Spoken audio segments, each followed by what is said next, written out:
నారాయణీయం దశకం 3 భక్తి ప్రార్థన. పడంతో నామాని ప్రమదబరసిందౌ నిపతిత స్మరంతో రూపం తే వరద కదయంతో గుణకదా చరంతో ఏ భక్త సత్వై కలు రమంతే పరమమున్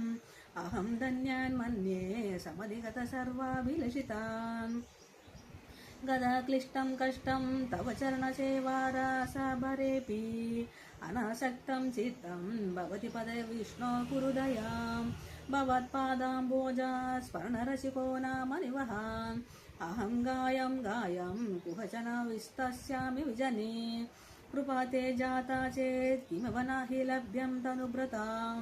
మదీయా క్లేశౌగా ప్రథమన దశ నామ కియతి నాకేకే లోకేస్మిన్ అనిసమయీ శోకాభిరహితా భవద్భక్త ముక్త సుఖగతిమసక్త విదధతే ముని ప్రౌఢారూఢా జగతి ఖలు గుణాత్మగతయో భవత్పాదాంబోజా స్మరణ విరుజో నారదముఖ చరం దీసా స్వైర్యం సతతవర నిర్బాధ పరచిత్ సదానంద దైత్య ప్రసర పరిమగ్న కిమపరం భవద్భక్తి స్థితా భవతు మమ సైవ ప్రసమయేత్ అశేష క్లేశౌగం న ఖలు హృది సందేహ కణికా నా చేద్వ్యాసస్తోక్తి స్తవ చ వచనం నైగమవచో భవద్మిద్యారాధ్య పురుషవచన ప్రాయమఖిలం భవద్భక్తి స్తావత్ ప్రముఖ మధురాత్వద్గుణరసాత్ యమప్యారూఢా చేత్ అఖిల పరితాప ప్రశమనే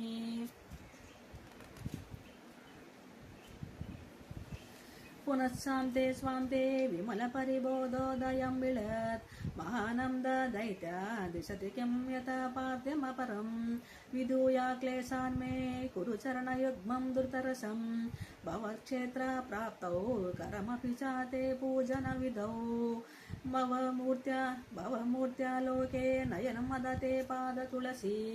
పరిఘ్రాణే ఘ్రాణం శ్రవణమపి తే చారు చరితే ప్రభూతా దివ్యాది ప్రసభచలితే మామక హృది స్వదీయం తత్రూపం పరమరస చిత్రూపముదయాత్ ఉదంజత్ రోమాంజో గళిత బహు హర్షాశ్రు నివహో యదా నిస్మారాంసం దుర్పసమాపీడా పరిభవాం మరుద్గేహాదీశాత్ వై ఖలు పరాం జ్యోతి సుఖినో భవస్నేహి సోహం సుబహు పరితాప్య చ కిమిదం అకీర్తిస్తే మా భూత్ వరదగదపారం ప్రశమయన్ భవద్భక్తో తం సం దరితి కురు మాం కంసదమనా కిం ఉక్తైర్భూయో స్తవ హి కరుణాయావతుదియాత్ అహం తావత్ దేవా ప్రహిత